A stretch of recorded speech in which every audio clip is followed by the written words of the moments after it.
Hello Philippines and hello world! Magandang araw po sa ating lahat. Nawa po ay lagi tayong babasbasa ng ating Panginoong Diyos. Huwag na huwag natin kakalimutang magdasal at magpasalamat sa Kanya araw-araw sa magandang buhay na ibinibigay niya sa atin, ganon. At heto nga at umaariba na ako sa aking trabaho. Napakabilis ng oras papunta na ako sa pangatlong pasyente ko, nakakaloka. At heto nga at may biglang tumawag sa akin. Mabuti nga lang at hindi pa ako nakakalayo. Meron pala magdi-deliver ng parcel ko sa bahay. Sabi ko nga sa kanya, puntahan na lang niya ako dito. At heto nga yung order ko, dalawa, nakakaloka, sabay-sabay. Heto nga pala yung order ko na kailangan ko sa pagbablog. At gamit-gamit ko na nga ngayon, nakakaloka. Ano kaya to? Hulaan nyo na lang, charot. Mamaya makikita nyo at mapapansin nyo sa Kain Vlog. At heto nga at andito na ako sa napakatarik na daan. Dadaan ba ako dyan o hindi? Sinubukan ko nga magdaan dyan. Aba, effect pala. So ayun nga at nagtatawag na naman ako ng tricycle at palipat na naman ako sa kabilang pasyente.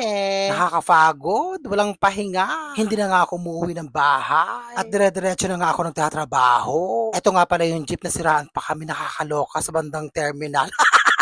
Abay, bigla may umalog-alog sa ilalim. Nakakalokang jeep. At super walkathon na naman ang peg ko dyan. Heto nga, tapos na ako at palipat na naman ako sa kabilang pasyente. Nakakaloka. Ariba ng ariba, di ba? Ay, sa wakas at pauwi na ako ng bahay at hapon na, nakakaloka. Heto nga at mamimili na ako ng pagkain namin ni Maron. Hapunan ba? Ganon.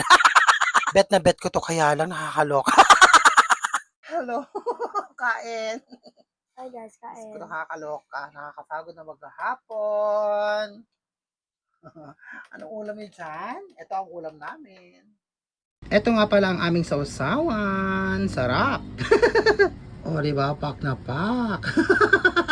Ang pritong kamote tops. Talbos ng kamote. Prinito ko. O, diba? Pak na pak. Yan. Kain. Kita ka natin yung sili, anak. Okay. Ito mo? Papa. Okay.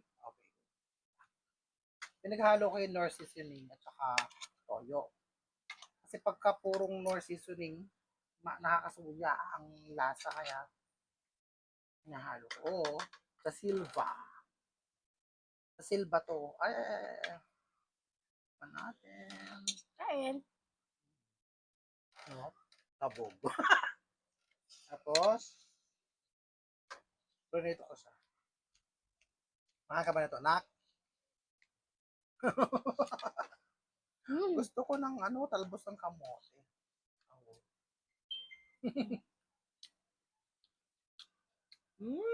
Harap.